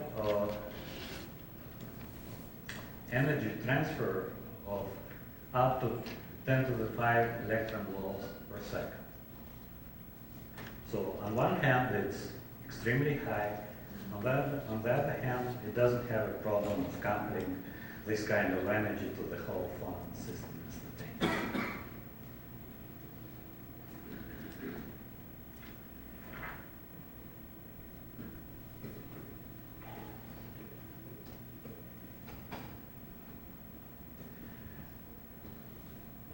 create experimental situation which allows this kind of energy transfer, we must consider phonon attenuation in metal, which is extremely strong because of the electron-phonon interaction. And here are the examples of attenuations for nickel, which is well known. So for the difference is that for polycrystal, the attenuation is roughly 100 times higher than for monocrystal, and actually diminishing grain size, this difference goes even higher, like 10 to the 4, something like this. And here are the associated phonon wavelengths recalculated. Of course, it's an approximation because the group velocity of phonons is metals is normally different than phase velocity. So this is some kind of approximation which is probably good enough for our purpose.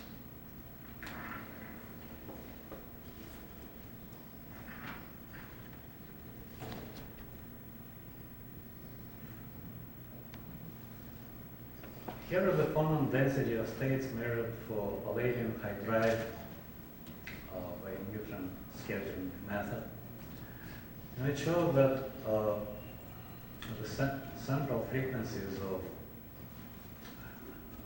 phonons in this hydride are pretty high, so they are like from 1 to 2 to 10 to the 15 hertz.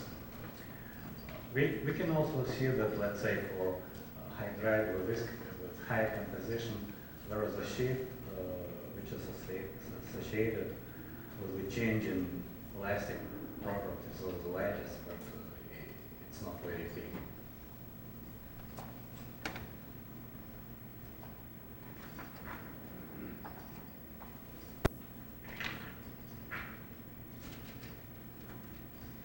So if we use the experimental phonon density of states in terms of frequency, calculated in terms of wavelengths, and I won't bother you with the details of calculations, the final relations of a situation when we can really transfer some significant energy to the nucleus from the phonons looks like this. So here, this is the focusing parameter. I'll talk about this somewhat later.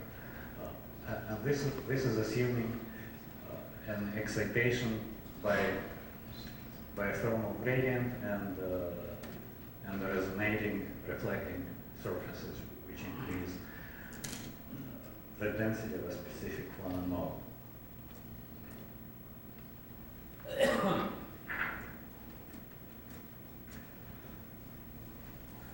Once again, without this focusing and without phonon reflecting from, let's say, from physical boundaries, there is no way to do this energy transfer.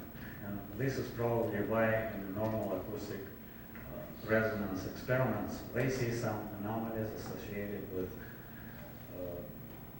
stable charge vacancies, but they never see, maybe they don't have experimental facilities, but still this kind of energy transfer experimentally so far is not detected. But if we have this kind of condition fulfilled, there is a hope we can do that. And this is the illustration of how we can gain this amplification factor.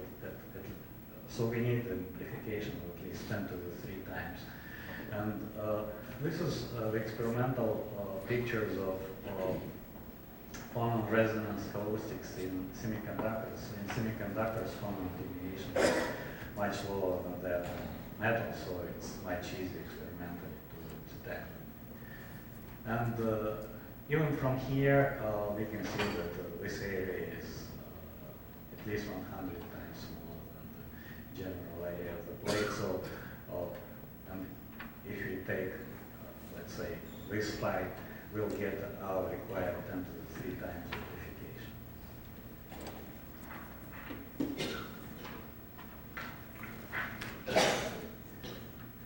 Okay, this was the classical treat of this problem.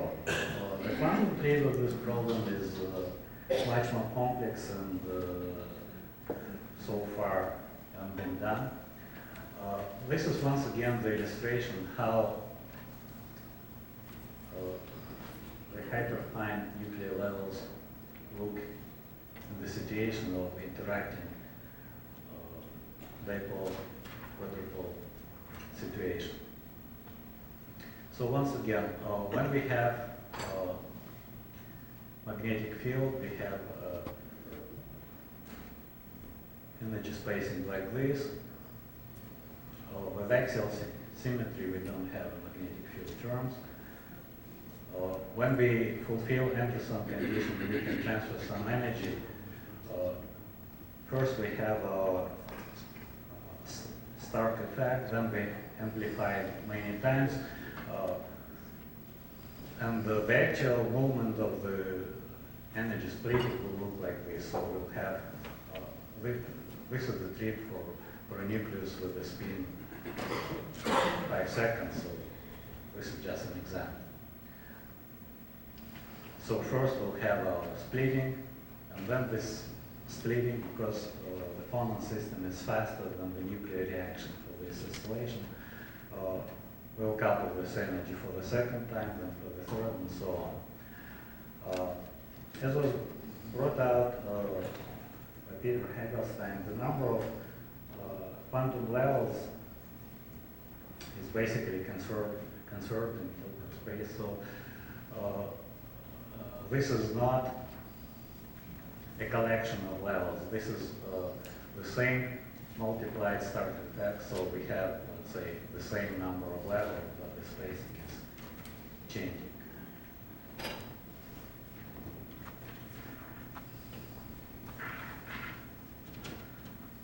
Okay, and now this is the discussion of what can happen. So if we have this kind of excitation. So if we excite our nucleus, so first we'll have cross-phonon relaxation, which has a much lower frequency than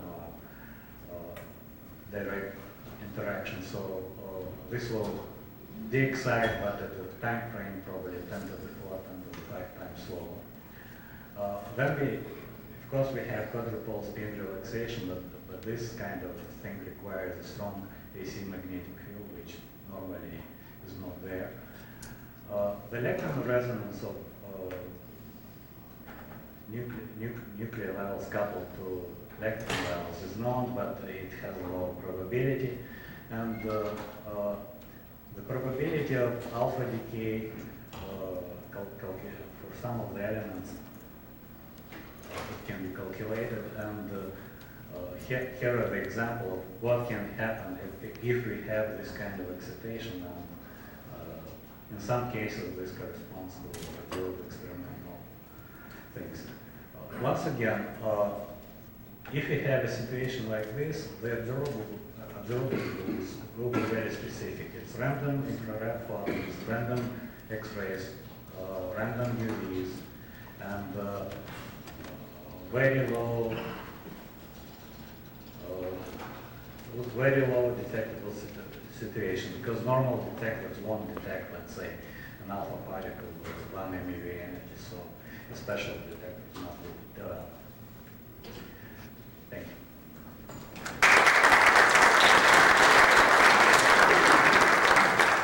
Thank you. We could take possibly 1 or 2 questions or comments.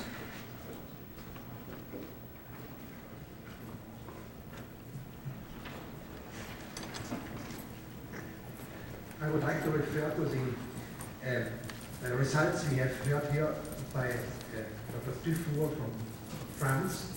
They had the transmutation from uranium in presence of magnetic field and no transmutation with magnetic field, without magnetic field. Does your magnetic